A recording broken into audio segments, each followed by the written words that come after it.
Hello and welcome to the Lord of the Rings Online Update 15.2 patch rundown video with me, Balthelion. This video will cover all the key changes coming in the next update to the Lord of the Rings Online. Please bear in mind that as this video is based on the beta patch notes, some things may be tweaked before they hit the live servers. Starting off, we'll take a look at some of the changes coming to the Beorning class in this update. Beginning with some general changes, first off we have some quality of life improvements for the class. Skin change, Mark of Beorn, Mark of Grimbeorn and Nature's Bond will now persist through crowd control effects. Previously these all had a bug where long crowd control effects could cause these toggle skills to end prematurely. While a bear, a Beorning now has twice the melee range, 5 meters up from 2.5 meters. This will make it easier to hit targets that are further away than they appear when you are in your larger bear form. Vicious Claw, the Beorning's interrupt skill, is now usable in both forms instead of just the form of a bear. This will make it easier for Beornings to perform interrupts while in man form, as they no longer need to transform into a bear. Vicious Claw will now also properly refresh the bleed of Bash without lowering the damage of the effect, which was previously a bug. Relentless Maul, one of the Beorning's deadliest abilities when used correctly, will now provide immunity to crowd control effects while it is active. This stops the annoying scenario where you get interrupted immediately after starting the channeled induction for this skill. Bee Swarm, a debuffing and damaging skill, will now unlock earlier at level 14, down from level 28, providing lower level Beornings with more combat options. Brush, the Beorning's speed boost skill, now unlocks at level 24, down from level 36, allowing lower level Beornings more mobility, while also ensuring that the skill becomes available at roughly the same time as the traits which improve it. Brush's duration has also been increased from 8 seconds up to 12 seconds. This can still be improved by legendary weapon legacies. Sacrifice, the Beorning's fellow protecting ability, has had its base duration increased from 12 seconds up to 20 seconds. The Beorning's bear form now has a passive plus 10% critical defense bonus while active, making the Beorning more resilient while in bear form, and even more so when traded as a tank. Bear Up is a new skill unlocked for the Beorning at level 36. This is an out of combat revival skill which can be cast on other players, reviving them with 50% of their maximum morale and 40% of their maximum power. The skill by default has a 20-second cooldown. This skill can be upgraded with traits in the yellow trait tree, the Roar. Beorning heals should now be properly increased by outgoing healing and tactical mastery stats. Note that this is still not effective for Composure, the upgraded Hearten available in the red trait tree, as this heals for a fixed percentage. Composure is also still not affected by healing legacies on the Beorning legendary items for the same reasons. When Beorning shapeshift, their main and control quick slot bars will now switch upon transforming. This means that you can place your man form skills on your main bar and your bear form skills on your control bar.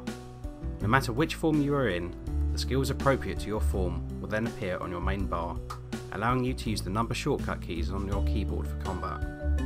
You can turn off this behaviour via an option on the Quick Slots tab of the Options panel. Note that Beorning bear form skills will now by default shortcut to the control bar when they are first acquired. Thrash has had its damage reduced by roughly 25% at all tiers. While this may immediately seem like a nerf, and indeed would be for Beornings traded for tanking or healing, this is due to a balancing change in the Beorning's damaging trait line, the Claw. More on this in a moment. Beorning tactical skills should now be resisted instead of blocked, parried or evaded. This was a bug where they were previously treated like physical attacks by the combat system. Next, we're going to look at each of the Beorning's trait lines to see what changes they bring. First up, the Beorning's damaging trait line, the Claw. The overall theme of changes to the Claw is to reduce the heavy focus currently placed on two of the Beorning's bear form skills while traded in this trait line, namely Thrash and Execute. As mentioned earlier, Thrash has had its damage reduced at all tiers by roughly 25%. This allows for other bear form skills to become viable in a damage rotation, instead of spamming Thrash or waiting for Execute procs to become available.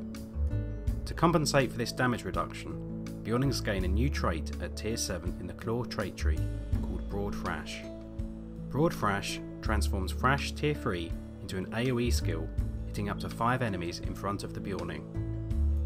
The damage that Execute will do when consuming different amounts of Wrath has been rebalanced. The intent is to reduce the spike while making a full Wrath consumption feel worthwhile. Using Execute with lower amounts of Wrath will now deal less damage, while using Execute at high amounts of Wrath will now hit harder.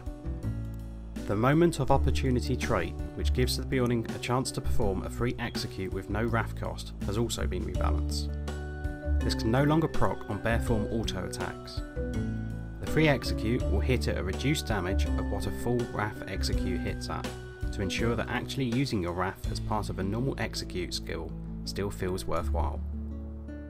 Bash has had both its base and bleed damage increased by roughly 10% in order to make the skill more viable in a damage rotation. The animation has also been sped up a slight amount. The Expose buff has had its duration increased from 8 seconds up to 15 seconds. Serrated Edge, the trait which upgrades the Biting Edge skill, has had its base bleed damage increased by roughly 20 to 30%. A second swing of the animation has also been removed when the skill is traded for a single attack. A new third rank has also been added to the skill, which will deal the bleed damage over 6 seconds instead of 12 seconds.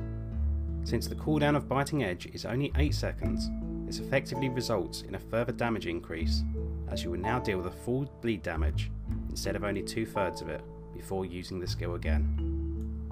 Turn the Tides, the skill which improves Nature's Vengeance, the Beorning's corruption removal skill, has had its damage increased to all tiers by roughly 30%. This makes using it on enemies with corruption buffs on them even more satisfying, as the skill will deal impressive damage, especially if it removes free corruptions, while also removing those corruptions from the enemy. Crippling Stings, a trait previously in the yellow trait tree, has swapped places with Debilitating Bees. Damage-traded Beornings will now gain a run speed debuff on their Bee Swarm skill, instead of a physical mitigation debuff. Moving on to the Beorning's yellow trait tree, the Roar, which is used for healing, support and utility. Nature's Bond no longer requires the Beorning to be facing the target in order to use the skill. Takedown has had its knockdown duration increased from 2.2 seconds to 5 seconds. To balance this increased power, the cooldown of the skill has been increased from 20 seconds up to 30 seconds. The healing buff from the Encouraging Strikes trait has had its duration increased from 8 seconds to 20 seconds.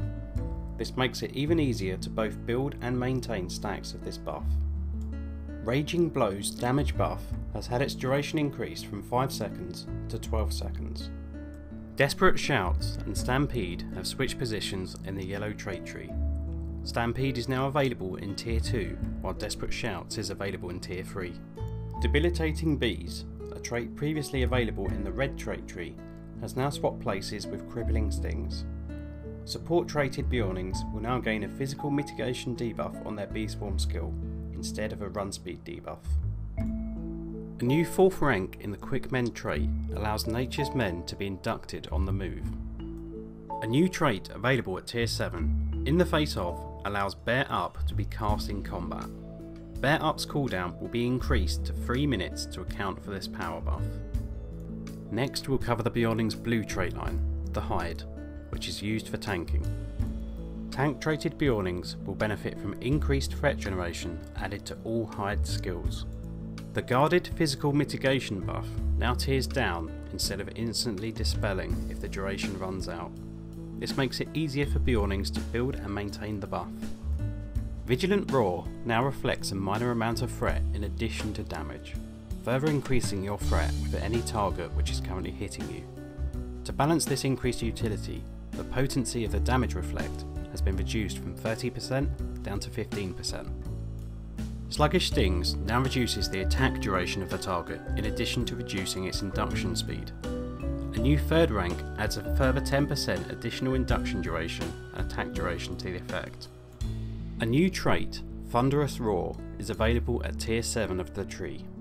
This trait turns Vigilant Roar into an AoE skill, taunting an unlimited number of enemies within 10 meters of the Beorning for the duration of the effect. Next up, we have some epic battle changes, mostly concerning the Pelargir Epic Battles. There have been a number of bug fixes and improvements applied to the Pelargir Epic Battle. There are now prompts to lead the party forward if you stand around for too long. There are now also announcements to the arrival of Kisung Teng and Zagoroth, the non-secondary quest epic foes. Some typos, text errors and audio that wasn't playing have also been fixed. Map notes are now correctly coloured for secondary quests and never overlap with other secondary icons.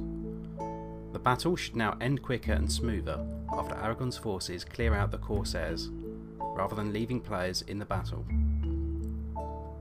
The map flag for Okuryu the Minstrel have changed from blue to purple to match the battle menu.